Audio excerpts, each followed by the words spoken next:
Good evening. Welcome everyone who is in our audience tonight, as well as the ones who are listening virtually. I would like to call our meeting to order of Monday, October the 25th. Board members, I need a approval of the agenda, please. So moved. Motion made by Mr. Guthrie. Do I have a second? I'll second. Second by Ms. Robinson. Any discussion? All in favor? 6-0. Okay, I would like again to welcome everyone to our board meeting, and I would like to begin by just speaking of a few things. Actually, we've had some concerns and received some emails about the recent statements that have been put out by NSBA, and I just want to let everyone know that this board and this district does not believe and does not feel the same way that the statement in which the statement was written, as far as the letter that was sent to the president. We do not believe that that we need to have our federal government and our state government interfering within our local districts. As a matter of fact, just a few weeks ago, or about a month ago actually, we sent a resolution to our governor asking our governor to return local control. And we believe that local control belongs back in our district. And if we have issues, then we work with our local government officials to see that we get those issues resolved. So we do not stand behind NSBA on their statement. And in recent days, NSBA has actually sent out a apology letter to all board members, and in that apology letter basically states that the letter was written by 2 NSBA board members only. It was not even consulted or in consultation with the board of directors of NSBA. So therefore, it was only the thoughts and the feelings of 2 of those members, and they are working together as a board to figure out going forward what needs to take place to ensure this doesn't happen again, and how to handle the issues that have occurred in lieu of those that statement that was made to the president. So just wanted to briefly address that and kind of set everybody's mind at ease that we do not feel that way and we do not agree with that statement. Also, I'd like to take a moment of reflection. And board members, I've got a statement that I would just like to read to you. And if you could just think about this during the times when we're working and doing our board work, just think about this and how it affects everyone, and most of all, how it affects our children. Our children are not a distraction from more important work. We need to remember they are the most important work. And that was written by C.S. Lewis. So as we're doing our board work and we are talking about our district and our district going forward and moving everyone forward, if we could just make sure that children are always put first and foremost, and I think most of us do that, but just remember to use that as our major reflection when we're doing our board duties. And if we could now please stand for our Pledge of Allegiance. I pledge allegiance To the flag of the United States of America and to the republic for which it stands, one nation, under God, indivisible, with liberty and justice for all.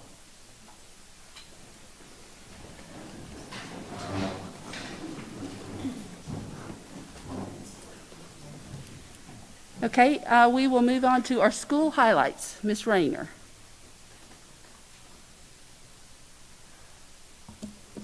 Can I just say happy birthday to Miss Rayner? Happy birthday, Ms. Rayner. Well, I so appreciate you throwing this board meeting in my honor. So,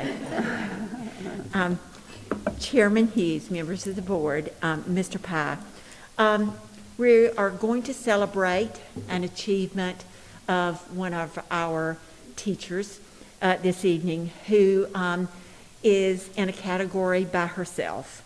Kayla McCombs is being recognized by the Citadel Zucker Family School of Education and is being inducted into the 2021 Wall of Fame Award, or receiving that award as Outstanding STEM Educators. So we are so proud. Kayla, would you come up?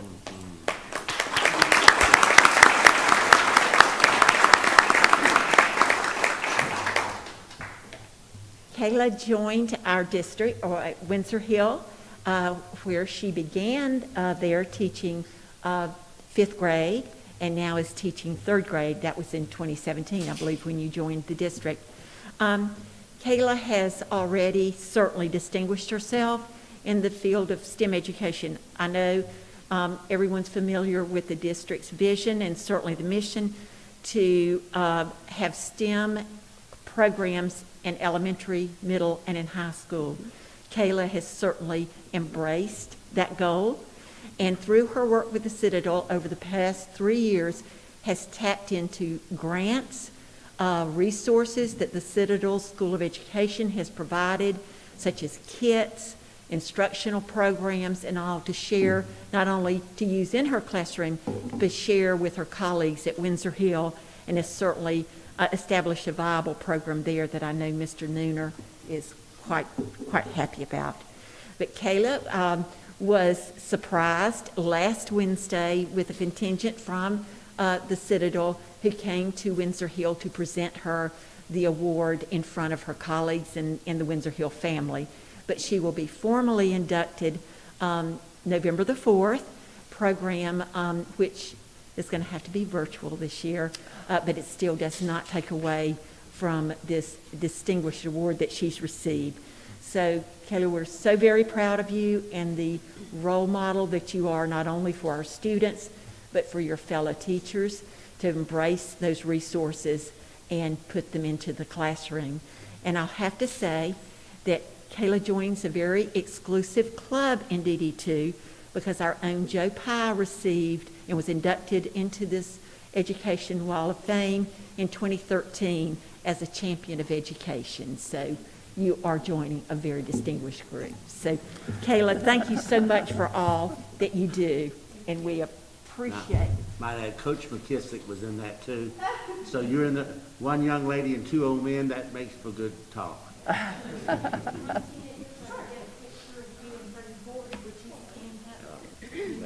Want to stand? No, ma'am, you're fine right there. We'll stand.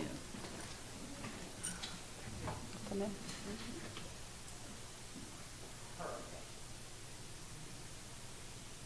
Everybody smile.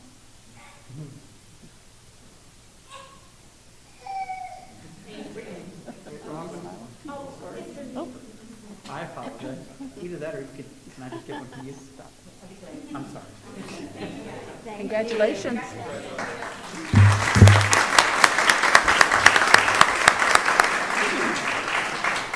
And if I can introduce her #1 fan club, the gentlemen that are with her tonight are her husband and her father and her son.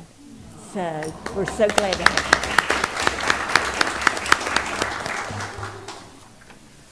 you. At this time, I would like to invite one of our Ashley Ridge High School Air Force ROTC cadets, Lieutenant Colonel London Burnell. She is the Cadet Flight Operations Commander for the unit at Dorchester at Ashley Ridge High School. I am so sorry. Oh, there you are. London has a very great story to share with you briefly this evening. We're so very proud of her as she has received, and I'll be sure I get this title correctly. She has been awarded the Air Force Junior ROTC Chief of Staff Flight Scholarship, which is worth $23,000. Wow.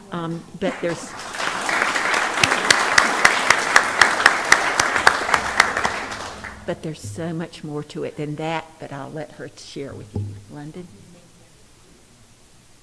Okay, good evening. Again, I'm Cadet Lieutenant Colonel London Bernal. I'm the Flight Operations Group Commander at the Ashley Ridge AFJROTC unit, and I'm here to talk to you about Flight Academy. In short, that's the short name. So Flight Academy is an 8-week summer aviation program that is conducted at partnering universities across the United States. It is a $23,000 all-expense-paid scholarship granted by the Air Force. There's no military obligation. It's solely meant to promote aviation in order to address the national pilot shortage. Both military and commercial predict that they will need over 14,000 pilots each year for the next 20 years. So Flight Academy also addresses a secondary national issue of diversity, as aviation is the least diverse profession. Currently, women make up less than 6%, and minorities represent less than 10%. And so successful completion of this program will result in 12 college credits and a private pilot's license, or what we call a PPL. So the selection process, there are certain eligibility requirements in order to apply for a scholarship. You have to be currently enrolled in AFJROTC. You have to have a minimum 3.0 GPA. You have to be at least 17 years old by the following year and score a minimum of a 50% on the physical fitness test, or PFT. Cadets are also required to take the Aviation Qualification test, or AQT. This test is solely designed for Flight Academy applicants, and it's comprised of 5 categories: aviation information, math, table reading, instrument comprehension, and weight perception. And then the selection process itself is a quantitative board based on your AQT score, physical fitness, official endorsements, extracurricular, and your aviation experiences. So this composite score is compared to other applicants, and then the top 150 applicants are chosen to attend Flight Academy. And then depending on funding, the next 50 to 150 cadets will be put on an alternate list. My experience myself, I was assigned to Spartan College of Aeronautics and Technology in Tulsa, Oklahoma. I left 2 days after the last day of school and returned 2 days before the first day of school. So I was there for 8 weeks. I was one of 20 cadets. We had a designated area and hallway where Flight Academy, it was just Flight Academy's housing, and I was roomed with 3 other girls. I spent most of my day at the flight campus. I arrived at the campus at 7:30, flew from 8 to 10, attended ground class from 10 to 12, ate lunch from 12 to 12:30, flew again from 1 to 3, studied from 3 to 5, ate dinner from 5 to 5:30, and then waited for our 7 o'clock shuttle home. So we used Saturdays to acquire more flight hours, and then the weekend to study. Spartan was very accommodating, and they were spectacular hosts. We could go and attend events on and off campus. So the course itself was supposed to take up to those 8 weeks, but I was able to finish in 6.5. And I was also managed to log 65 flight hours, even though the minimum's 58, and also 213 landings, which is the most to my other counterparts. Aside from receiving my PPL, I would say that I gained, learned, and just experienced so much from this program. I gained college experience and lifelong connections. I expanded my love for aviation and travel. And then I learned so much of myself as an aviator and as a student and just as a person. So moving forward, I am in contact with Civil Air Patrol in order to keep up with my proficiency and currency. I plan on attending a college with an RTC program and aviation program where I'll major in either aviation technology or aeronautical science. After receiving my degree, I will commission into the Air Force and serve at least 10 years. And then after my time in the military, I plan to either go fly for an airline or for a private corporation like a organ transplant allocation center.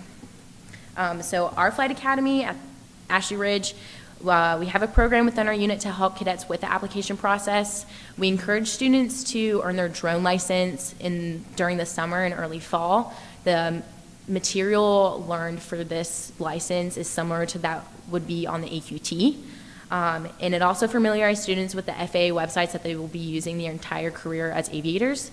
And we also have our own flight simulator and aviation curriculum that help cadets with the AQT. Major Clark, a certified pilot, and myself help instruct these cadets. So our goal is to eventually offer a ground school for those cadets who hope to pass the FAA written exam for the private pilot's license. And that is all. if you have any questions. If not, then thank you for your time. Oh, we do have some pictures. So Spartan had just bought I believe it was $1.8 million fleet. So these are brand new 2019 Piper Archers with new G1000 digital systems. And it's a little bit dark, but they're completely, it's like having two big iPads on your dashboard. Those are the brand new G1000 systems. This is what we saw on the daily. This is what we would call the fingers. This was the west side of where our flight campus was, and that's where we would practice maneuvers and all that stuff. This was night flying. I'm pretty sure this is Wichita, Kansas. We did a long cross country into there during the nighttime to get those appropriate hours. So the very left picture was my first solo. So I flew the plane all by myself. It's a tradition to cut the curtail of your t-shirt and have your CFI and yourself sign it and, put all that information in there. The next picture is my second solo, where as I was parking the plane into the spot, I accidentally hit the side of the hangar and broke the lights. So I do get to say I was the only one to do that, but it was okay. It worked out in the end. It was probably the cheapest part of the plane I could break, so it worked out. And then the very right side is after my graduation ceremony, getting my certificate from Spartan that I completed the course, and then I was a single-engine land pilot certified. Next one. And then these are all 20 cadets who attended. They're from everywhere, from New Hampshire all the way from California. We did have 2 ROTC college students. They were there to also get their private pilot's license, but also to supervise us per se. And then the man in the middle is our ground instructor who taught us every single day. I think that is all for the pictures. Yes. So thank you. And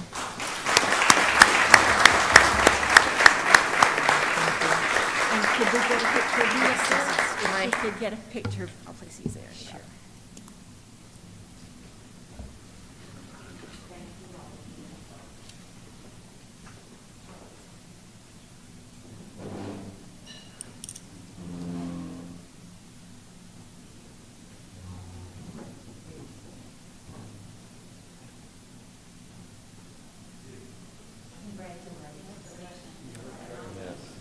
Now I know what I want to be when I grow up.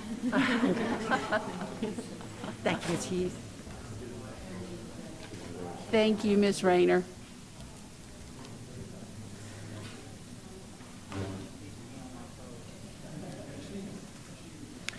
Okay, we're going to move on to our public comments on agenda items, and we have no public comments on agenda items, so we'll move on to the approval of the minutes. Board members, in your package, you should have received the meeting minutes of October the 11th, 2021. I need a motion to approve those. So moved. Motion made by Mr. Guthrie. Do you have a second? Second by Mr. Farnsworth. Any discussion? All in favor? 5, and I will abstain because I was absent. Okay, next on the agenda is the superintendent's report. State of the district, Mr. Pye. All right, I have 4 different things I want to cover tonight, but first of all, before I forget, I want to make sure everyone understands. I think I picked up this Principals Month. It's something every day, every month, but we didn't want to leave any group out. We certainly appreciate our school administrators, all of our principals, and all those who are in training to become principals. Either they're already assistants or they're interns or they're aspiring teachers who show great leadership potential, and we're trying to groom them for the future of leading our schools, as these are tough times and a lot of challenges, and we want the very, very best. As the young lady was saying, they're wanting with pilots. We need the same thing with administrators. So I want to salute the 25 principals in Dorchester too, and also our district office staff who, including myself, who are made up mostly of former principals. So we've all experienced the joy of being in the school, dealing with parents. I started in a school that, well, I've taught at different grade levels and been an administrator, but kindergarten, to have a parent's oldest child start school there as a 4-year-old, it's quite a blessing for a young person to be able to deal with and learn about being a good parent and also a community member. I learned so much from my parents, and we had such a partnership, and I think our principals are all demonstrating that too. And I know it gets harder the higher up you go, because kids don't want to have their parents in the schoolhouses knowing what's going on and what's not going on. But our principals, I think, lead the way in trying to make sure there's communication so that we are a partnership. We'll be talking about partnerships later today, but that's a great partnership we have between the principal, the teachers, the parents, and the students to get the job done. And they're certainly the leader of that team, and I want to take just a second to salute them. I'm so very proud of them. So thank you, all you principals, those of you here, those of you listening, and I'll be seeing you tomorrow, and I'll carry on just a little bit more about this to you personally. So with that, I'm going to ask Ms. Rayner to help me out without having to do all the talking. I know I mentioned last time we were about our partnerships we have. We have so many. But as we explored, we realized we have many more that we have not mentioned. We have hundreds and hundreds of business partners at every level. One owner of a little small shop to big corporations and everything in between. And we're not talking about just people giving us money, but so many other resources, their time, their expertise. All those are things that are gifts to our school district. Otherwise, we could not afford thousands of dollars worth of resources and training and hours of volunteerism to our school system. So with that said, Pat, if you can take it from there, and let's salute these wonderful people who've been helping us. Thank you, Mr. Pine. That's a great introduction, because that truly is. And I think Kayla McCombs tonight highlighted one of our most powerful partnerships with our local colleges and universities, that not only are they teaching our students or students within the community, but they're also providing resources for school districts and others. So that is just such a great example of a type of partnership. But during this is Business Partner Appreciation Month, the month of October. And during this challenging time, with health and safety measures in place throughout the district, their support of our business partners, that just as Mr. Pye says, runs the gamut. Their support continues, but with slightly different approaches. Businesses and community groups are involved in our schools. We regret that we will not be hosting or be able to host the district's annual appreciation breakfast in October, but we are planning to offer other tokens of appreciation a little bit later in the year to our business partner, and we'll be telling you more about that at the time. But district letters of appreciation have gone out to our business partners. That includes the decal that you see pictured here, which we encourage our business partners and community partners to display proudly in their place of business that designates them as a supporter of Dorchester District 2 schools. But as we reflect on the growth and value of partnerships that are so vital to our school system, we all should be extremely proud of the new model of partnership that DD2 has embraced with spectacular results. You see here some of the basic that we have just grown used to, and certainly continue to value partnerships such as helping to keep our food pantries to serve students full of food, with monetary donations to help students in our schools and their families that need that help. Here at Flowertown, you see some food donations by one of our local restaurants for faculty, and a donation here from one of the local dentists to highlight the work of teachers, and this is $250 given to a teacher at DeBose. And here again, toys and gifts for students at Flowertown Elementary. But as I say, so many of the new model of partnerships that the district has embraced in the past few years are really mind-boggling. Partners provide not only academic support through mentoring, coaches, and resources, but they have joined the school district in improving the quality of life for our students and the entire community. And I'd like to share a few of those with you. The development of athletic fields at River Oaks Middle School for use by the school and the community recreation through a $1 million grant with the City of North Charleston. Construction of the Aquatic Center at Fort Dorchester High School for use by swim teams, and very soon by school physical education departments who will bring their students to the Aquatic Center to be taught to swim, and of course by the community. Opening of the Summers Corner Performing Arts Center at Rollins Middle School of the Arts that provides a state-of-the-art facility for students and the community that was made possible through a partnership with Lennar Homes. The Somerville High School Manufacturing Center that offers students a learning environment comparable to the facilities at major industries in the region, thanks to the contributions of local business and industries and the support of the Dorchester Educational Foundation. Partnering with local churches in areas of our community, including the rural areas, to offer after-school tutoring programs through use of our computers and some of our staff. A continued partnership with the Rotary Club of Somerville to feed the hungry that has donated 10,000 meals to families in our community. A partnership with the Charleston Exchange Club that resulted in the DD2 Day at the Fair in 2019 that was enjoyed by all. It included free admission to the fair for our students and also presented a showcase for our students to perform in center stage at the fairgrounds. We hope to resume this partnership soon. More recently, DD2 is a part of the TIF with the town of Somerville to improve the Oakbrook area and to better serve the community, as well as provide expanded recreational areas at our Oakbrook schools. Plans are underway for a joint library project at Fort Dorchester High School with Dorchester County that will provide library services for the schools and the public. Joining with the town of Somerville, Dorchester County, and a new nonprofit, McKissick Field at Memorial Stadium has been renovated and will continue to be renovated to become not only a first-class athletic facility, but also a venue for community events and entertainment for the family beyond football season.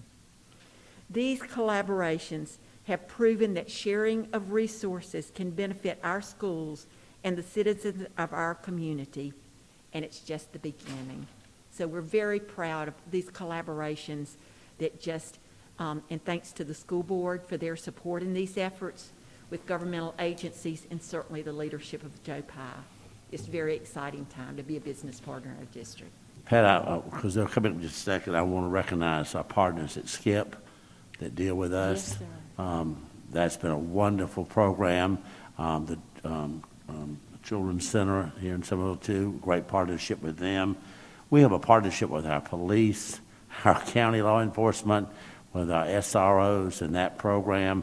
The PTA, we couldn't do it without the individual PTA units that give so much and involve parents doing thousands of hours of volunteerism in the schools and fundraising and all those things. It just goes on and on when you say the word partner.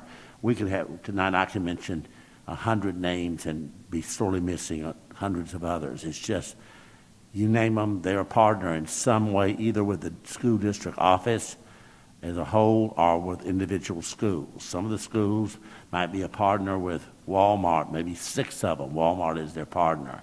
It's not a district partner, but it is with maybe a half dozen schools. Bosch is a partner with several of the high schools as well as the school district. So we have lots of people doing lots of things that we're just very proud of, and they've helped us with not only buildings and big things, the little things, and even helping us as we chart our pathway for the future. We're working now, trying to work with the hospitals, St. Francis, Roper, Trident, Somerville Medical, to work up better health services for our students as far as a learning path. We have one, but I want internships on our children in all the hospitals, not the candy stripers. We want everything. I want these kids to be able to graduate and go immediately into some program that will give them a career in the health services field, and because there's a great shortage there, and the pay is good, and Many times, 2 years of college is enough, and they have a wonderful career. There's lots of jobs that are available that do not require college at all. So a student who may do well in an internship that doesn't or is not able to attend college may still find a job because of their connection earlier in that organization, what they've done. So that's something we're working on as we speak. And of course, the new library at Fort Dorchester High School is underway with the county, and that's a real wonderful opportunity. And it seems like every month I'm getting called, and the partnership we have with the stadium has not ended. As much as they've done work there, they keep thinking of new ideas, more ideas than I have time to really deal with. But people are really becoming creative, and this is really benefiting our kids like never before. Never have we had this kind of exposure, this type of opportunity, this type of togetherness, and be able for people to be in our schools to see what we're about, and also to give us ideas and help us in our decision-making process to become even better. So I'm very proud to be associated with all the folks that I've been dealing with for 50 years in Somerville, but every day we get a new one, a new partner. I know just at the district office alone, we've had so many things given to us during the construction phase with local people, and we've got people doing grounds and all that. I don't know where they came from. And I'm out there talking to one company, and they said, I'm not with that company. We have another company. We're doing that out there. We're gonna fix this park up in front of the administrative offices for free, and we just want to put our sign up advertising what we do in landscaping. Well, that's just a project that we won't have to maintain and keep up. And they were out there today planting grass in that center out there, and it's on them, and they're watering it and taking care of it. I can't ask for any better than that. And cut all those weeds out of the azaleas. If you've not been by there in the last couple of weeks, you won't recognize it. It's began to rival what's going on in the park downtown, and that's what we expect it to be like this time next year. And Flowertown Festival, it should look just like the rest of the parks in town. Thank you, Mr. Pine. You are so right. Thank you for mentioning those other vital partnerships. And I just like to think that businesses and our community members just like to be associated with success, and DD2 is that. Thank you. All right, with that, I think we're going to have our skip contract at this time. And if you want to come up and present that to the board, I'd appreciate it.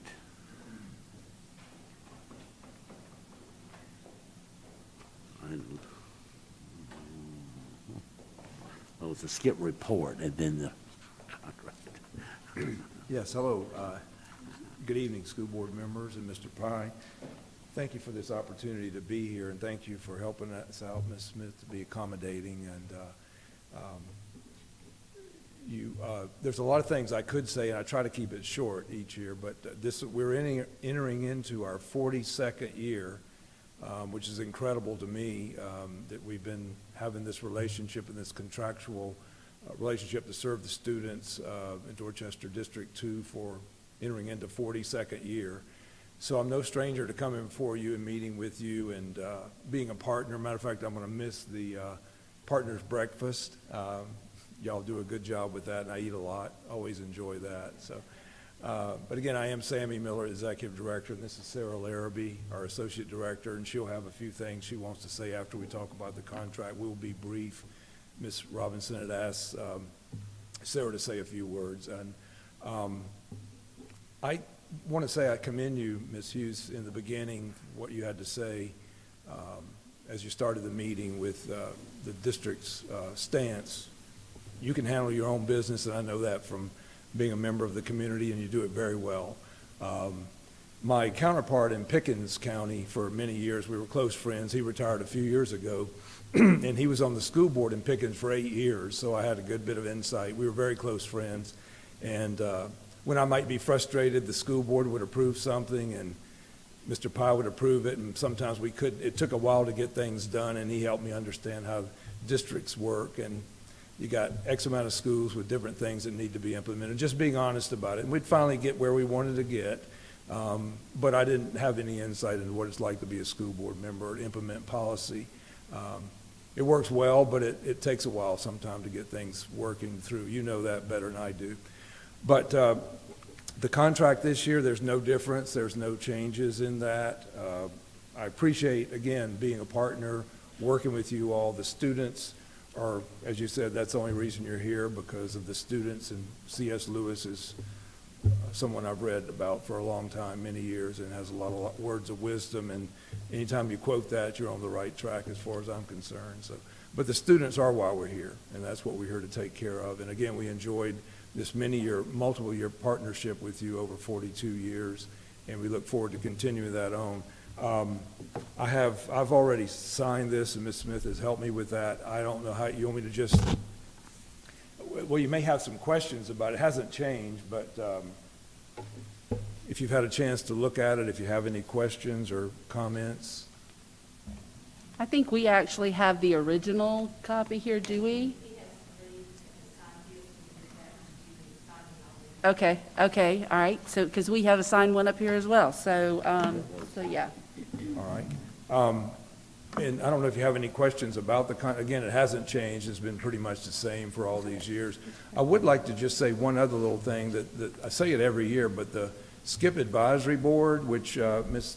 Tanya Robinson has served on for a while, and Mr. Farnsworth has served on, and over the years, Lisa Tupper, Bo Blanton, different people.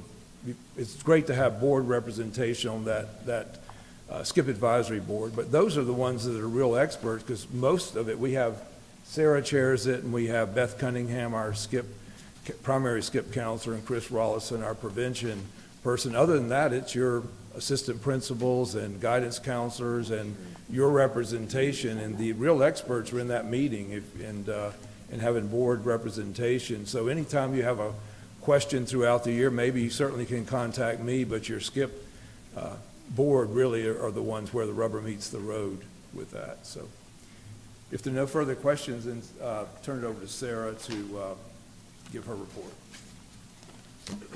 Mr. Pye, board members, I just want to tell you from the bottom of my heart how much I appreciate you giving the opportunity for success to the students that come to see us. It is truly a joy and an honor to work with these children and families, and to see them move forward through some difficult times and some choices that maybe they've regretted. And so we've seen a tremendous amount of success with these youth and families, both working through issues with substances and also behavioral issues. We see quite a number of kids that have been referred through the SCIP program, but also from principals and others in the school system who've heard about our services before that has even become necessary.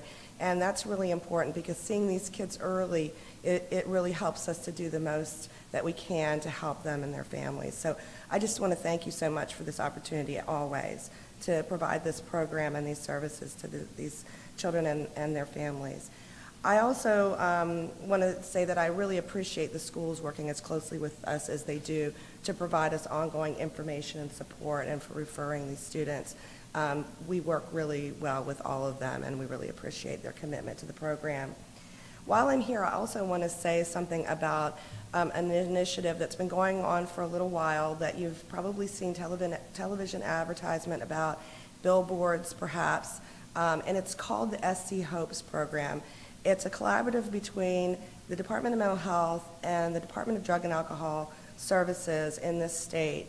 It offers mental health and substance use services through telehealth for anyone in our community, students, parents, community members, educators, healthcare professionals, really just anybody that has been affected by the COVID crisis can call the telephone number and get a person on the phone to listen and help them get to the services that they need. I also want to highlight that recently a specialized group of services has been put in place for educators and those that work within the school system.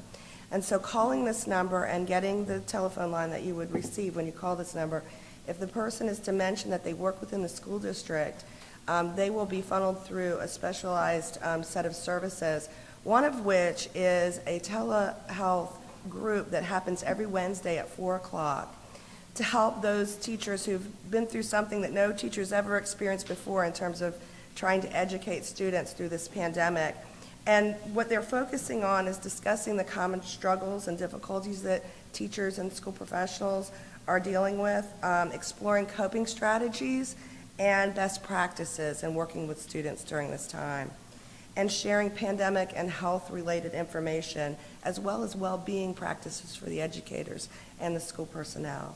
So I wanted to mention that. I'm going to put some flyers out in the lobby for anyone to pick up. There is a telephone number on there. There's also one of these QR codes that all you have to do is scan it with your phone, and it'll put you directly to where you can contact them. It's something that I really hope people will take advantage of. You could be in the support group, you can just talk to somebody on the phone, you can get telehealth counseling, or if you want to be connected to an in-person counselor in this county for drug and alcohol services, that would be our agency. It would be through the Department of Mental Health in person if it was through mental health. And there are a ton of services available. I just wanted to make sure, although you might have seen it on the news, I don't know how well it's highlighted, that there really is a special track for educators. Thank you. Ms. Hughes, can I just say to Mr. Sammy and Ms. Sarah, thank you for letting the board participate in this. Every year you add a new dimension to what you're doing for our community and for our schools, and it's not only been rewarding, but it's been heartwarming. So for me, who have been privileged to sit on that board, I thank you so much for what you do. Thank you very much. Thank you so much, Ms. Robinson. I would like to just say one other addition. I hadn't planned on doing this, but Sarah's involved this separate from what she just said, which is very exciting, and it opens up, and they're particularly trying to market school districts for the personnel, and they haven't done that before. This just has been going on since COVID. But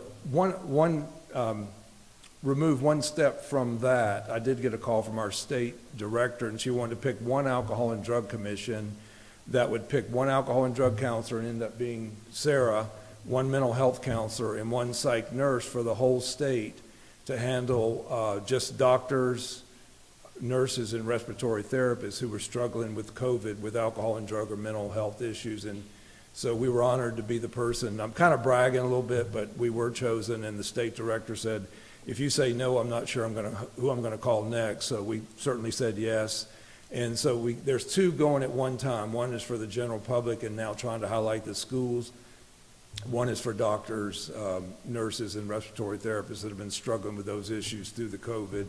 And there's only a team of 3 covering the whole state, and Sarah's our representative. So we're proud of Dorchester County, again, being a part of being called on from the state perspective. We appreciate Sarah's willingness to be that person taking that call. So, but thank you for your kind words, and we're happy to be a partner, and we're happy to answer any questions if you may have any. I just want to mention that we did send all of the flyers to each of the schools, so they also have them. We sent packets of flyers, and this is for anyone in the community. So if there are families or youth that could benefit from this service as well, it's for anyone who's been affected by COVID, and I believe that's everybody. So, thank you. Thank you very much.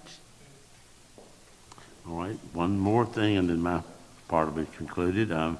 I've asked Mr. Shope with Transportation, Director of Transportation, if he'd come forth and give us a little bit of update of what's going on in that department. That department we have a lot of unsung heroes there, a tremendous shortage of employees. Yet again, they run a pretty efficient organization, consider the number of buses that run every day, all year long, and the various problems with traffic congestion and the things we've done. We even changed the bell schedule so we could maybe get some extra things done and get kids into school on time in spite of all the problems. So how's all that going? It's going much better with the bell schedule change. We are today, for example, as a representative day, we had 8 absent and 4 vacant routes at the Oak Brook Bus Center and 11 absent and 6 vacant routes at the Somerville Bus Center. So 19 absences on top of 10 vacancies, almost 30 people out. Just a couple of those are COVID related. The rest are just other things, deaths in families and those kinds of things. That sounds like it's something that's going to blow us up, and it may have.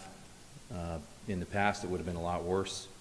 But for example, today, we're on time at the elementary schools. We do a number of double routes and combined routes at the elementary schools, but we start, early enough that we're not having a problem being on time at the elementary schools, unless there's some extenuating circumstance. At the middle schools, for example, today at Alston Middle School, we had 2 buses that were about 8 minutes late, with three double runs at that school, and that's also one that we've got some vacancies that happen to be on routes assigned there. DuBose Middle School had 0 late with 3 double runs. Gregg Middle School had 1 late with 4 double runs. Oakbrook Middle School had 0 late. River Oaks had 1 late with 4 double runs at that school. And Rawlings had 2 that were less than 5 minutes late, and 1 that was very late due to some other extenuating circumstances. But that is a direct result of having that extra time between the elementary bell and the middle school bell. And then that has an impact as you flow downstream to the high school. So today at the high school, Ashley Ridge had 4 buses that were less than 3 minutes late. And that was the extent of it, with 1 double run. And that's a challenging one because their zone stretches from all the way over on Lincolnville Road out into the country. Fort Dorchester had 5 that were less than 5 minutes late with 2 double runs, and that's with volume, and that will get better with not having to combine runs and those runs being a little bit more extended. And I can talk about where we are with prospective drivers here in just a second. Somerville High School, that is our largest school with over 40 buses serving that school, had 4 buses that were less than 4 minutes late, and we did 0 double runs there today.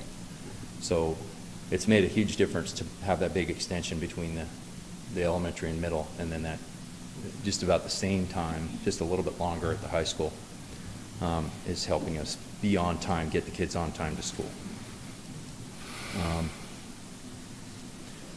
Let's see. As far as prospects, first of all, we've added several new drivers in the past week from in-house training and some gains from Charleston County. They still want to come to us even though we don't pay the same hourly rate. They do get more actual hours working, and for whatever reason they like to come work for us instead of down there. So that's positive for us. We had 3 that passed the CDL and certification exams in the past couple of weeks, and they're in the seat driving. We still have prospects for about 4 more former drivers, 2 that went to CCSD, 1 to CARTA, and we think they're going to come back to us in the next week or so. And then we have 12 that are in the training pipeline, and they're not just sort of idle. They're working as monitors and working, every day towards getting that CDL permit. We drove a group of them to the DMV on Friday to take their tests, and we had several that were successful to get their permits, and then a couple that need to go back and take 1 test. They have to take about 120 questions over 4 tests to get that permit. And then it's 2 weeks minimum before they can test over the road once they get that permit. So we've got a bunch more coming, and the more we get, the better we get. We had 1 bus driver at the beginning of the year that was out quarantined for 2 weeks. When we got him back based on where his route ran, it impacted 7 different bus routes, made them on time, helped the middle schools enormously. And it's just, when you have a rural route like that, especially at Sand Hill, if you get absences there, it's killer for pretty much across this part of Somerville anyway, just because of the rural routes and what that does to us with the numbers that we have. But we're making progress on all that, and the extension of the bell schedules was a huge part of that, so we really appreciate that. Can I answer any questions for anyone? Yes, ma'am. Are the buses equipped with any type of navigation system? No, ma'am. So what if you have a sub-driver or somebody who doesn't usually run that route, how do they know? I've heard some cases of them not being sure where they're supposed to be going. So just curious what the process is for that. It is a challenge, and what we have is the routing program that we do have prints out turn-by-turn instructions, and the expectation is that they read through those and be familiar. And a lot of the bus drivers are familiar, and I know we had an email recently about bus driver being lost, and that one actually turned out to be not true. Bus driver knew exactly where he was going, did have the routing sheets, and had done it before and ran the route on time and made every single bus stop. The student got on another bus in the afternoon. We don't know why, and we haven't even figured out which bus he actually got on. And then when he realized it wasn't going where he wanted to, he got off and started walking home. And I was on the phone with that parent, and he couldn't get it out of him as to what bus he got on. He described his old bus driver, which happened to be the bus that he should have been on with the sub. So don't understand what that was about. We do have people make wrong turns from time to time, and that's when they're supposed to call dispatch and get help. And we can see them on the GPS and say, yes, you need to make a left turn at the next left, and those kinds of things. But it is challenging with just a piece of paper. It would be nice to have a turn-by-turn kind of device, and those are pretty expensive across a fleet of 180 buses, and it's not the same as your Garmin GPS. It'll talk to you, but you can't look at it because of Right. Well, that's what I was going to say about the motor paper. carrier They can't really standards, look at the paper while they're driving, so Right. I'm sure that is very challenging for Right, them. and we, they're tempted to look at the paper, of course, and, we have to be on them about that and about not doing that. Mr. Shope, do you feel like you have an adequate number of substitutes? No. No, we never have, and we've never also started, since I've been with the district, 15 drivers short. We've always been right at the number, somewhere around 165 bus routes. But we'd like to have 10% that are full-time bench drivers, because they would drive every single day. So if we're 10 short today, I'd like to have 25 more, so that we have that 15, because as you can see, we have 19 that were absent today for a variety of reasons. Well, on a typical day, how many students do you transport? In a normal year with the 25,000-ish number in the district, about 16,000. Pretty It's about impressive, 60%. Thank you. Yeah, I just want Yes, ma'am. to quickly commend transportation, because the logistics, I don't think a lot of folks understand the logistics and the routes, and especially this year with the absences. I think, compared to previous years, certainly we get a handful of issues and stuff that's brought to our attention. But I will say, and this is to Mr. Shope and your team's credit, you guys have been phenomenal and super quick and getting back to every single issue that we pass along. I know you get back with them. We see the other side of the story. There's always another side to the story. I know with a few of them, you've even ran it up to the county supervisor as we needed to, and got their input very quickly. So again, I just want to commend you and your entire department, because I know what you're working with, and it is not an easy task at all. So thank you, guys. Thank you. We'll take that back to them. Any other comments or questions? Good job, thank you. Yes, sir. That concludes my report. Okay, thank you, Mr. Pye. I think the next thing on the agenda is a financial report.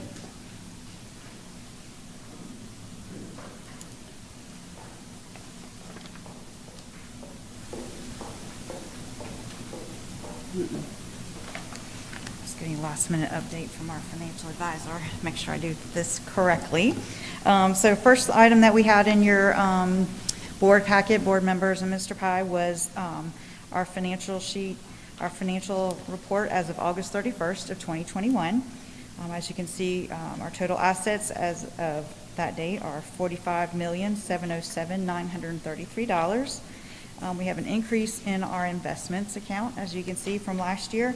That was as a result of our increase in fund balance from last year. Our liabilities are right on track with last year at $7.5 million, and our fund balance, again, is due to an increase in our revenues over expenditures for prior years, so it has increased our fund balance.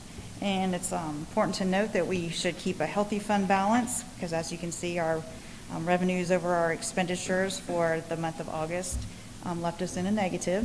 But since we have fund balance, that's able to carry us through until we can get our revenues. So our next report is our revenues, expenditures, and changes in fund balance. And just right off the bat, as you can see in our first column for the local taxes, we received $882,000 for this first part of our fiscal year, whereas last year we had to refund, the county refunded some prior year taxes, so we were in a negative status last year, but this year we're a little bit higher, but we're only at 882 out of 61 million. So we don't receive those on a monthly basis. So again, very important to have that healthy fund balance.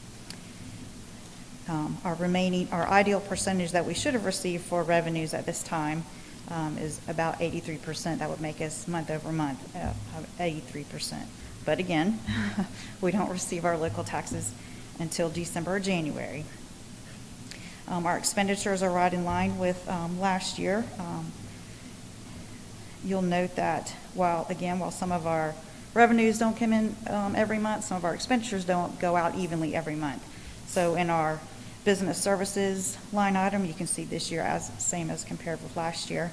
We had to pay our technology services, we pay that on a quarterly basis. So those go out faster, but we're still right in balance with where we were last year at 90%. The next report that we have is our food service fund. Our balance sheet is pretty healthy. We're at $13.8 million for our assets. Our liabilities show a negative $1.9 million, which really is a good thing in a liability to have a negative. However, we have a timing difference. We didn't receive our Sodexo invoice before the end of August, so when that gets paid, just for the timing difference, we'll be back in line with how we should be for the first part of the year. Again, for our revenues and expenditures for food service, again, we didn't have our $500,000 Sodexo invoice, so once we receive that, we'll be in line with where we should be at the end of August. And we're doing better than we were in August of last year. It's a good thing. The next set of reports that we have in your packet are the school balances. Students started back in August, and we'll see some receipts that were collected from registration fees and a few club receipts. And we will see more expenditures that are being posted as we move forward through the school year. All schools are keeping close eye on their accounts, and we're working with them closely in the finance department. So those are all of the financial reports that I had for you for this month, for the end of August. Make a motion to accept the financial reports as information. Okay, I have a motion to accept the financial reports as information. Do I have a second? Second. Second made by Mr. Guthrie. Any discussion? All in favor? 6-0. Great, thank you. So the next item that we have for you is, for your consideration, a resolution for the acceptance of a term sheet from TD Bank for an advanced refunding bond for additional interest savings. Our financial advisor, Brian Norick, helped with preparing this memorandum, which lays everything out very clearly. I hope that I can say it as well as he wrote it down, because it makes good sense. So in June of this year, the board authorized a refunding of our 2014 general obligation bonds. So our interest rate went from 4.19% down to 1.88%, resulting in a savings of $9.8 million. So working with TD Bank as our lender on this, they have proposed a new term sheet, which would, it's a forward refunding, so we would have in March of 2024 an additional savings from 1.88% to 1.53% for an additional $2.6 million. So that results in total savings of $12.4 million on this bond. So we thought that was great. So to move forward, we would need to accept this new term sheet. The term sheet was uploaded in your board packet, and we have a resolution prepared by our bond counsel that would accept this term sheet. We will have to do a resolution adopting this in January of 2024. And the one caveat is that this proposal requires bond counsel to issue a legal opinion in 2024 as to the tax-exempt status of the bond. If for any reason they would be unable to do so, if there's a change in tax law or a change in state law, the term sheet would be void without any cost to the district. So even though this is an advance refunding, we still have we can get out of it. So no harm, no foul. So if, I would like to thank our bond counsel, Burr Foreman McNair, and our financial advisor, Compass Municipal Advisors, and our lender, TD Bank, for their collective efforts on bringing the district this option for consideration to save more money. So if you so choose, we have a resolution for you.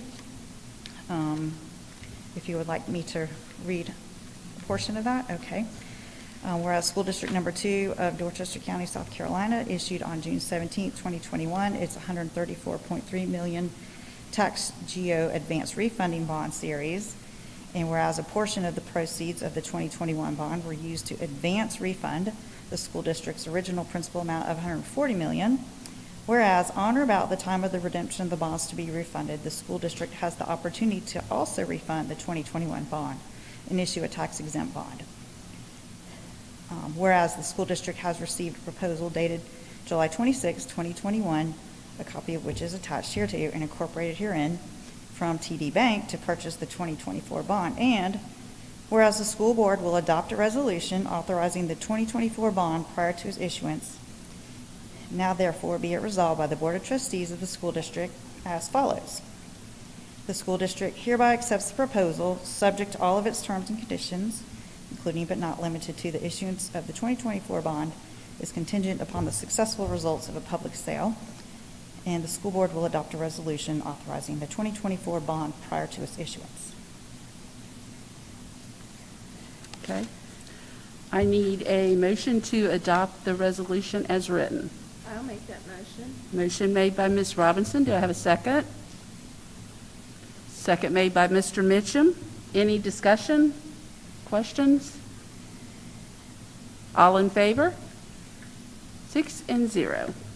Thank you very much. Thank you very much, Tina.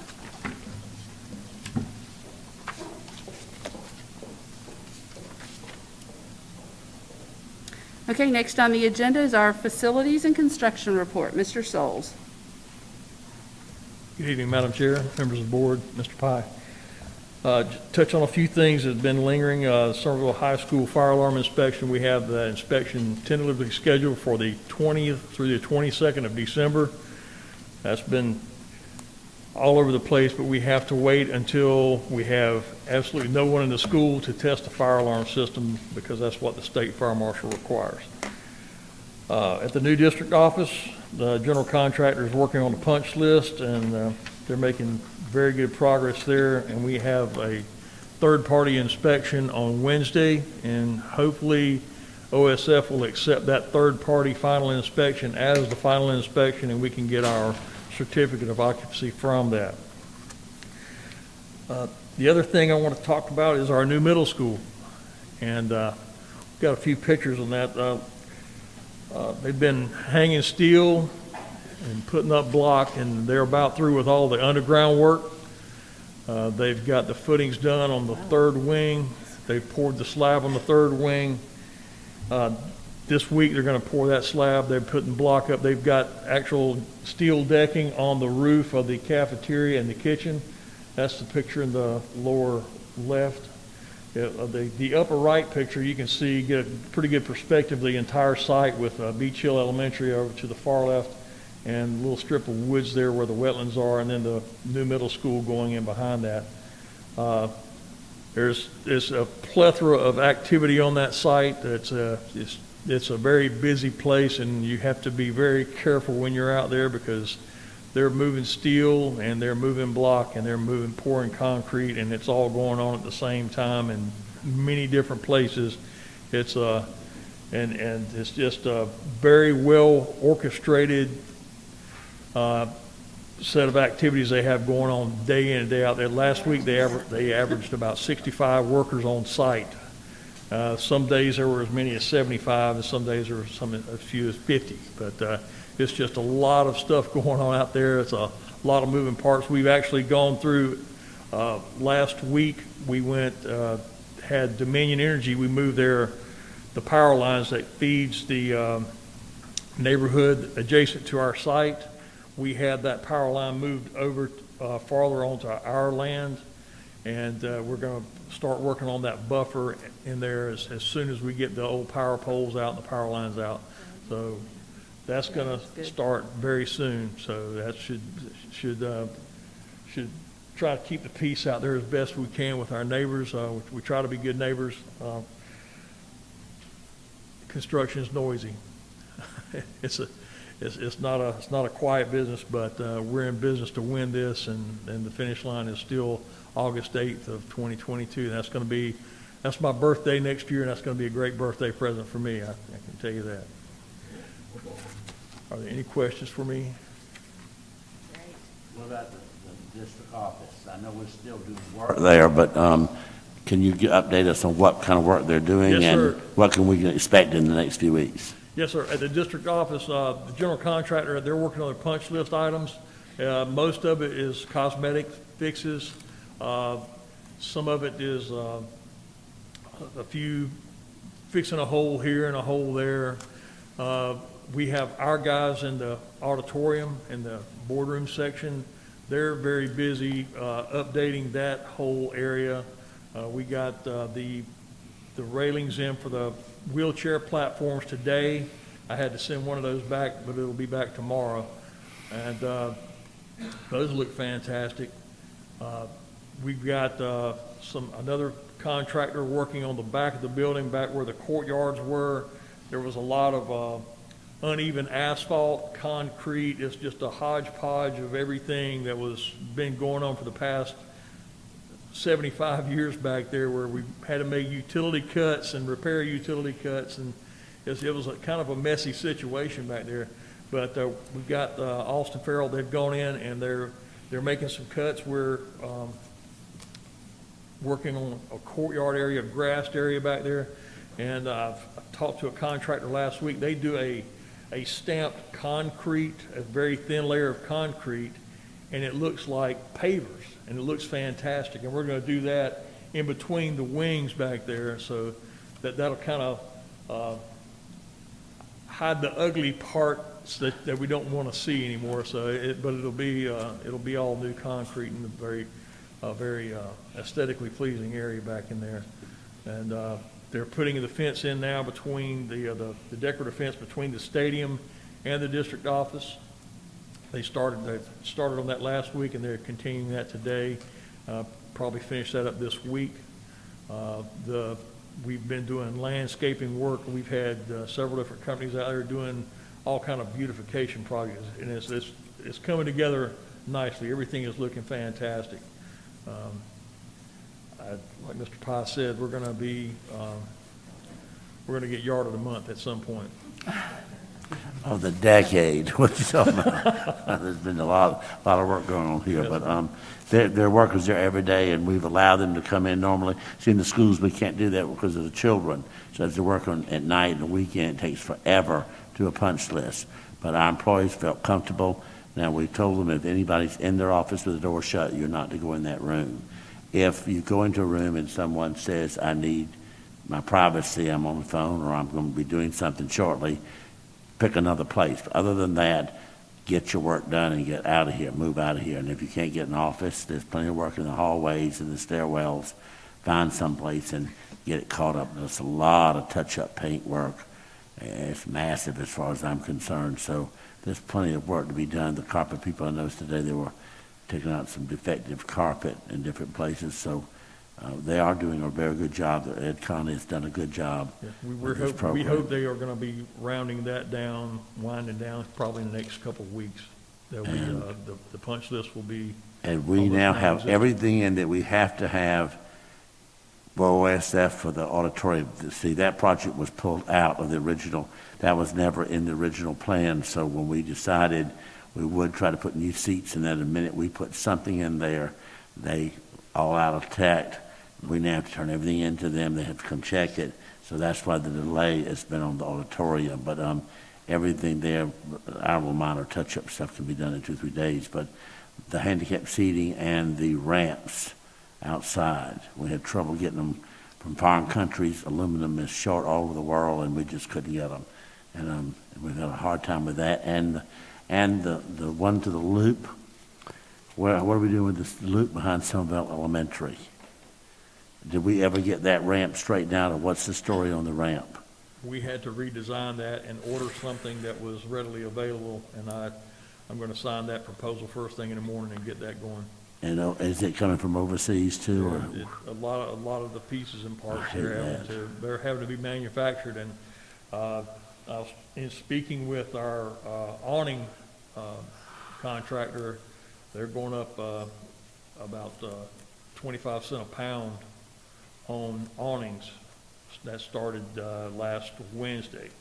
So aluminum is the next victim in the thing. It's the whole world situation, and everything it's just been a great couple of years for construction when it comes to delivery and getting things done, labor shortages and everything. It's just. We were trying to determine whether we'd say back in that project to do ourselves. The 2 buildings used to be the art classes and the other little classroom type of thing that's been there 100 years. Yes. We were going to try to put our technology back there and some other folks, and instead we've decided that probably the best bet for us to renovate that's the most important to the town of Somerville would be the gym. And we can upgrade the locker room for the stadium, which has never been a locker room. So that's one plus. And then we can have the other space for the IT to move into and still have space either for meeting rooms or either for somebody else to move in there. But it would give us more office space. I would then demolish the 2 art buildings. All that would become the recess field up to the back of our building. Somerville can now finally have a first-class playground. And so it's really about Somerville Elementary. We really want to fix that up for them. And those kids don't have to go down into that loop out there with the traffic or anything, and they don't have to play on the front of the school with some intruder maybe coming in and taking a child. We can have that. So we think this is a smart move for Somerville Elementary. So. And speaking with the architect earlier today, he's supposed to have me a budgetary figure for the gymnasium hopefully tomorrow. We thought it was a good trade-off. There's no way we could do both. There's just no way. The gym doesn't even have a floor. The wood is right on top of dirt. It's always been that way. It's no cement under there, no proper facilities for water and sewage, no air conditioning, none of that stuff. Electrical is awful. The walls are, even though they're very good walls, they're not reinforced at any place. How they made it this long is beyond me, but it will not meet code. The roof is fine. So the roof is fine. We would have to replace the windows like we did to the office building. So we felt it was the most cost-effective, giving us the most options. And it's the place that Pistol Pete played in many years ago, and it has a lot of memories for the people who went to high school there and the 2 Rollins schools that followed them. We felt that it was of greater interest, and those other buildings were maintenance buildings and workshops. When the old high school was there, it was a workshop. So we thought it was more appropriate, especially with Somerville's need, to merge all that together and have the best bang for the buck. Yes, sir. The biggest piece of that is going to be the seismic for the structural. Putting columns on the inside the building. We tear the floor out, they're going to come in and reinforce on the inside, go up with the rebar, tied into the brick. Yes, sir. And put those reinforced seismic things in they did to the Rollins building. So with all that being said, are we on time to say that our next board meeting, which will be the first board meeting in November, will be held at 815 South Main Street? Let me talk to you Wednesday after the third-party inspection. I don't want to count my chickens before they hatch, but I'm very hopeful that Thursday we'll be coming over here to move the dais to the stage over there. Because we already have lined up the folks that are coming in to do the wiring for the microphones and everything, we have that lined up for this week. And so we're that hopeful that everything is going to go well, and we're Well- right there with that. The thing that I'm afraid of is we told everyone that we would give them a board meeting's notice and the change. So, board members, tell me what you're thinking about this situation. Do we go ahead and do we like postpone it and maybe have just say our first board meeting will be the end of the month to give them time to get all of this worked out? We can wait 2 days. We can wait 2 days and get the word out. I know we said we would announce it at a board meeting before the next. We're gonna before announce the a next board workshop, hopefully the next Monday night. So Then we that can would announce be a it at that meeting. workshop, you're We can right. Announce it, and then Pat can do the call out to everybody like we do everything else. I just want to make sure I give everyone enough notice to make plans or whatever for the ones who want to attend or whatever. So that sounds good. Then you have some time that you can get all this worked out this week for us, and then we'll talk about it. Well, we could hold larger If we numbers can- of people. Right, if we can end up having our workshop on Monday night, then We can should talk know about for it on sure Monday night. by 12 o'clock on Wednesday. perfect. Okay, Thank you. thank you.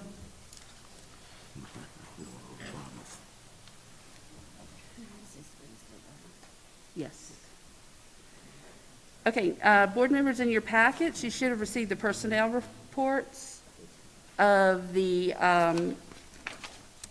resignations and recommendations for the 21-22 school year. Does anybody have a problem with doing those in open session? Okay, I need a motion to approve that, please. So moved. Motion made by Mr. Guthrie. Do you have a second?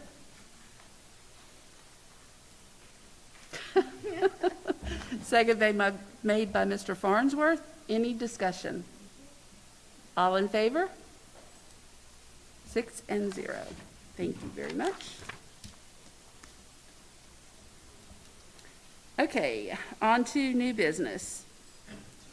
We have our SCSBA's delegate assembly coming up in December, and we are needing to turn in our certification for delegates. So if you are planning to attend that delegate assembly in December, which is going to be held in Charleston, so there'll be no need for hotels or any of that. It's just actually attending the workshops. But if you're planning to attend, if you could let myself or Ms. Smith know so that we can get our delegate list made out and we could get that in, because that needs to go in, what is the deadline for that? What's that, Lee? Yes, it is November the 15th. So if you could just let us know that so that we could get our delegate list sent in, I would really appreciate that. How many delegates do we have this year? Well, we can have as many as we have votes. So there is a total of, let me see what the votes numbers are this year. Voting delegates. We can have, I think it's 4 delegates, and then we can have alternates. Isn't that right, Ms. Smith? We have 9 votes, but I think they normally, because normally what we do is we normally have like half go as delegates, and then so that way we have some alternates. Otherwise, if we allow everybody to go as delegates, then we don't have anybody listed as alternates. So it just depends on how many people are going to attend as to how many. We've got a total of 9 votes. Okay, thank you. So. Okay, and then now we're discussing the workshop on the test data and the FY21 financial audit. So Ms. Meunier has asked us to have our financial audit workshop coming up. We figured we would combine that along with talking about our testing data and our results from that. So if everyone is okay, if you could just look at your calendar for maybe next Monday night and see if we can work that out to do that next Monday night, and we'll take care of both of those at the same time. Is everybody good with Monday? Any specific time? 6 o'clock still good for everyone? 6 o'clock. Okay, so we're going to be having our workshop then on Monday at 6 o'clock, Mr. Pye. Okay, next on the agenda is our other business and correspondence, and we have our teacher forum update. Ms. Hoffman.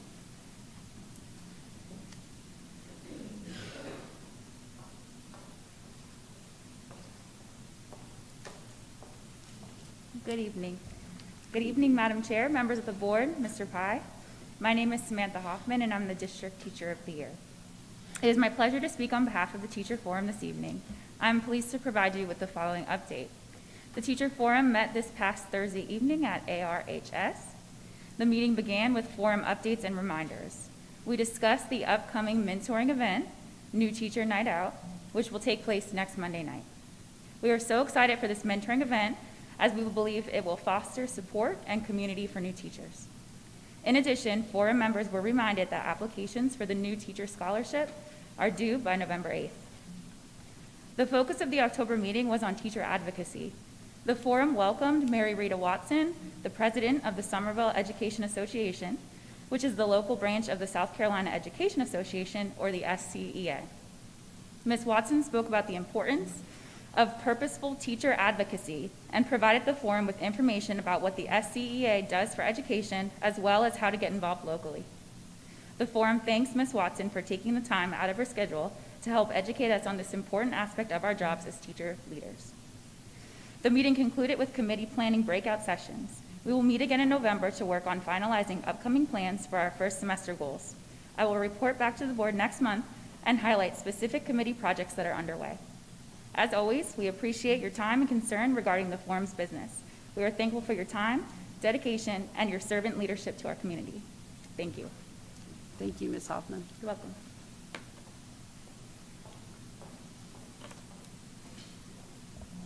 Okay, next on the agenda is our public comments.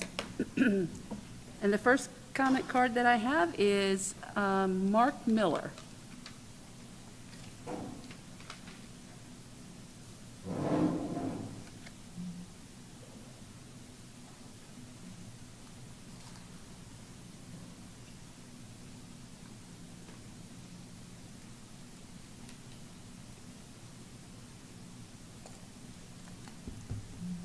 Good evening, Mr. Pye, board members. Thank you for this opportunity to address you this evening.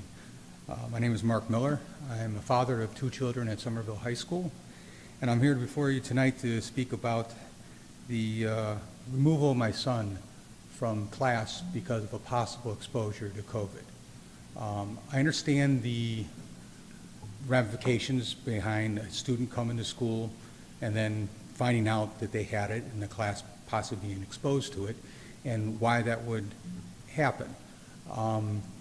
There's a little different situation though with my son, because last December myself and my daughter had COVID. Mr. Miller? Yes, ma'am. I don't want to interrupt you, but normally we don't talk about specific cases involving individuals. I'll generalize. Okay. Thank you.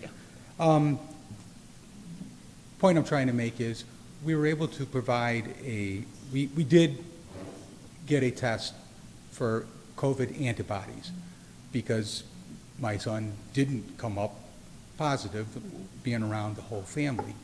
When we received notification on Friday via Power School that my son was being marked absent due to COVID for the next 2 weeks, I was kind of surprised by that. My wife had received an email the night before that our student would be missing school. Well, we have 2, there was no name attached to it. So the next morning I discovered that it was my son. Well, I'm like, what's the problem with that? Because I've got a test right here that shows he's got the antibodies, okay, that was performed on September 20th. I was informed when I called the district school nurse that test wasn't accepted as an exception to the rule. If he had had COVID in the last 90 days, a positive test, and had made it past the confinement point, that would be acceptable. Or if I were to be able to provide a full vaccination certification, that would be accepted. So I questioned this, and I was told that this was a DHEC policy, and they were just following DHEC. So I went up through DHEC. I went, spoke to them. They told me, yeah, that's our policy. I don't know why. You'll have to go to the Board of Education. I was unable to speak to anybody on Friday with the Board of Education. I spoke to the governor's office on this matter because I'm being told it's handled by DHEC, and that's part of his cabinet. They weren't able to provide an answer and transferred me back to the Board of Education, where again I was unable to speak to a live person. I then contacted our state senator for South Carolina and spoke with him, and a matter of 10 minutes being on the phone with him, 5 minutes later I received a call from DHEC Legislative Affairs Office and spoke to the director there and his associate. And their stance was, yes, you're correct, you have that test, but no, we don't accept a antibody test as an exemption to this. Mr. Miller, your time's up. I'm sorry. You're allowed 3 minutes. Let me tell you what we'll do. We have your information. I do have your telephone number. We will have someone from the district office to contact you to try to work through this with you. I don't know who you've spoken with or whatever, but somebody will be giving you a call to work with you so we can try to figure out what we need to do with this specific situation. Okay? So they will call you. Thank you.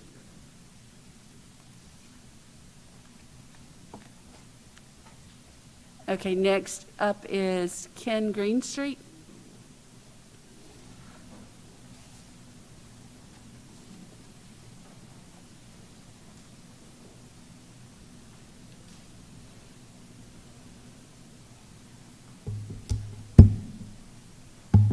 Good evening. For reasons I have spoken about for the last 2 years, I'm here tonight because I love America. On Columbus Day this year, Vice President Harris stated, quote, "Since 1934, every October, the United States has recognized the voyage of the European explorers who first landed on the shores of the Americas." But that is not the whole story. That has never been the whole story. Those explorers ushered in a wave of devastation for tribal nations, perpetrating violence, stealing land, and spreading disease, close quote. She forgot to say that the same explorers set the stage for her to become the second most powerful person in the world. Slavery. The term has its origins in the word Slav. The Slavs, who inhabited a large part of Eastern Europe, were taken as slaves by the Muslims of Spain during the 19th century AD. The North and South African slave trade by Muslims caused a death toll that exceeded even the horrific toll on packed slave ships crossing the Atlantic. The phrase, "to the shores of Tripoli," is in the U.S. Marine Corps hymn because Marines were part of a naval expedition sent to rescue hundreds of Americans from bondage in North Africa. The Founding Fathers are often vilified because they were slaveholders. That is true. But nothing is said that despite knowing nothing different in life from slavery, but slavery from childhood, they set the stage for the abolition of slavery. Jefferson included a clause in his initial draft of the Declaration of Independence denouncing George III for forcing the slave trade into the American colonies. 3/5 compromise.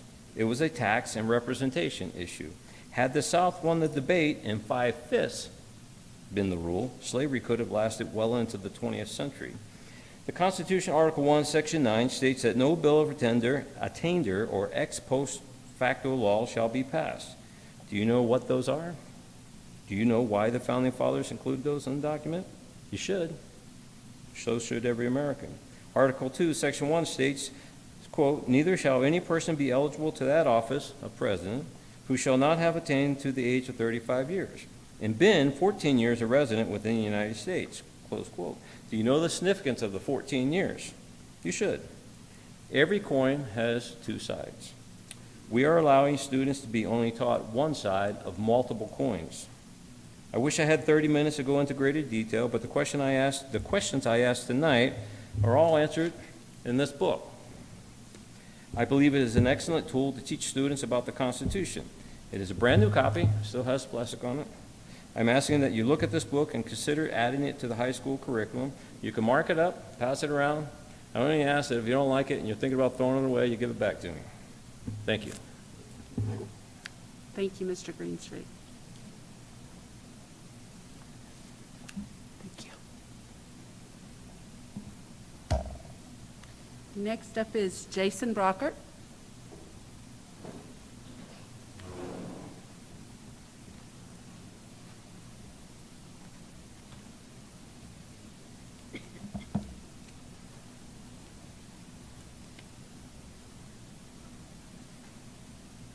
Good evening, Madam Chair, DD2 Board, Mr. Pye.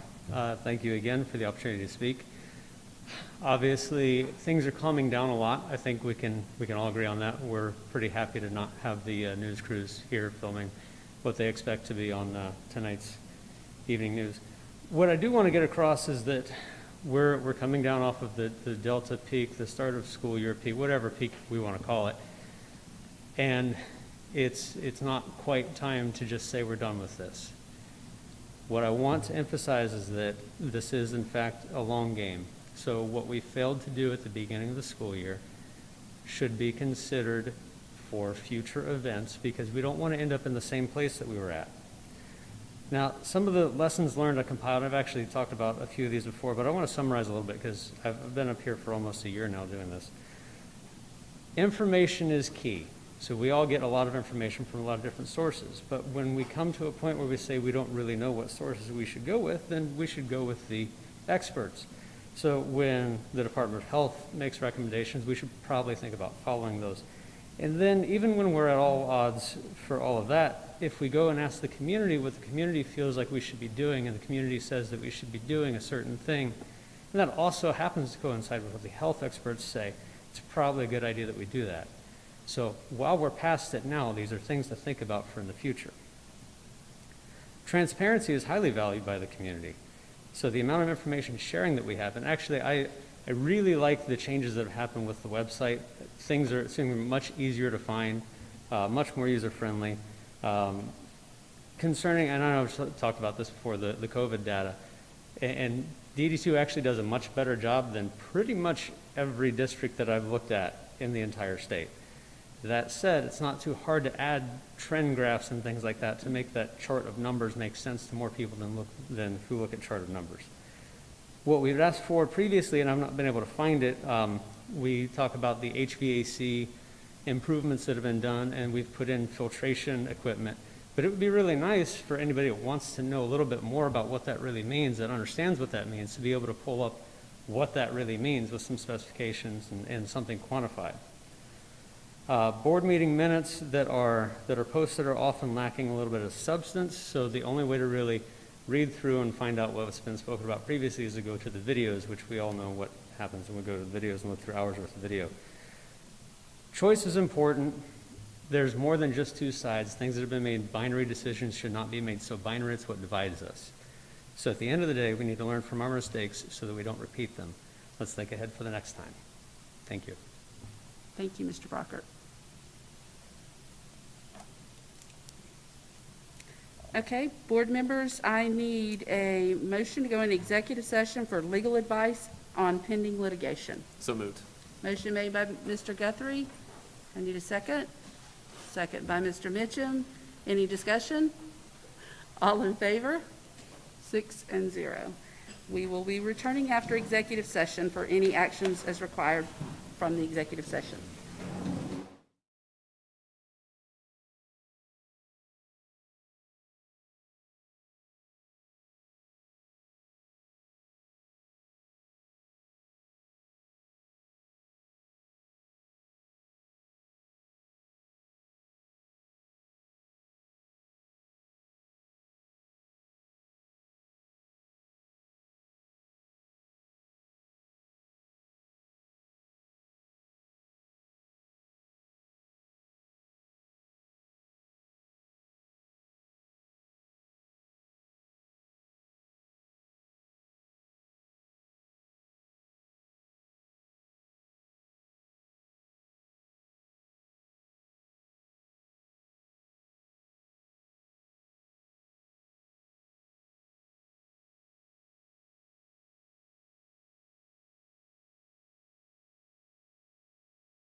Okay, I need a motion to go back into open session. So moved. Motion made by Mr. Guthrie. Do I have a second? Mr. Mitchum seconded. Any discussion?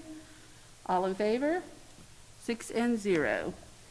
Okay, do we have any action resulting from the executive session? Madam Chair, we were presented with 2 settlement agreements in our executive session. I would make a motion that we accept both of those settlement agreements as presented. Okay, I have a motion to accept the settlement agreements as presented. Do I have a second? Seconded by Ms. Wimberly. Any discussion? All in favor? 6-0. Okay, and I think that's all the actions that need to be taken, so I need a motion to adjourn. Motion to adjourn. Mr. Guthrie, can I have a second? I will. Ms. Robinson, all in favor? And- 6, and And we have a workshop this coming Monday. we have a workshop Monday at 6 o'clock here. Okay, thank you very much. Everybody have a great evening.